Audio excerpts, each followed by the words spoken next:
أول ما وصلت السعودية؟ يا كنا في فرحة بقى، فرحة أول مرة أروح السعودية، وكنت قاعد جنب الشباك بقى بتتفرج بقى.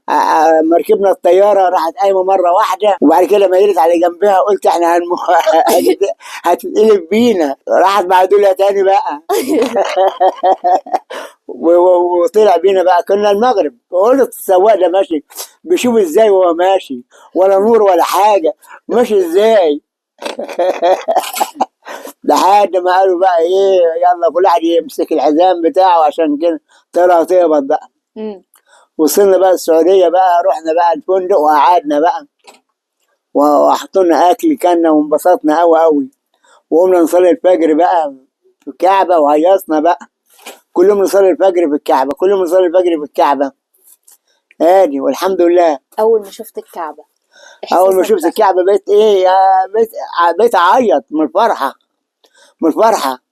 وعدنان بقى جاني هناك بعد 7 أيام 8، جاني هو هناك بقى، عم رمضان حبيبي، عم رمضان. أنا بقى إيه، لقيت نفسي بقى إيه، بعت لي هو، أنا لوحدي، أنا هاتوا عمكم رمضان. قوم خلوني بقى طباخين، أنت عم رمضان؟ قلت لهم آه. تعالى. حطوني في أوضة وقفلوا عليا كده. قلت يا رب بيقفلوا عليا ليه كده؟ أنا خفت بقى. قالوا ما نخبط افتح لنا، فخبطوا فتحت لهم، قعدوا.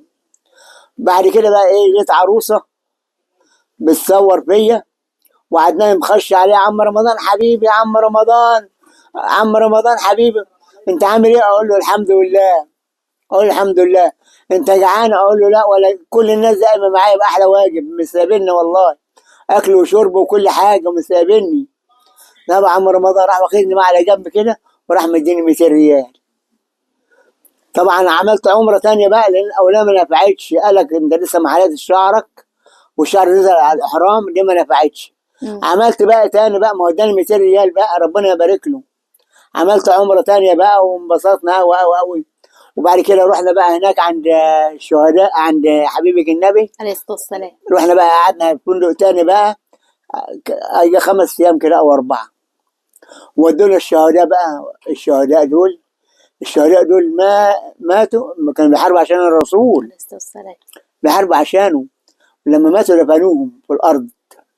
الدنيا نطرت، قالوا هنشيلهم من ايه، نحطهم في حته تانية عشان النطره. وهما بيشيلوهم لقوهم جسمهم كله بصوره دم لسه، وجسمهم زي ما هو، زي ما كل لسه ميتين. ما بيحاربوا عشان النبي بقى، وحفظهم بقى، حفظهم.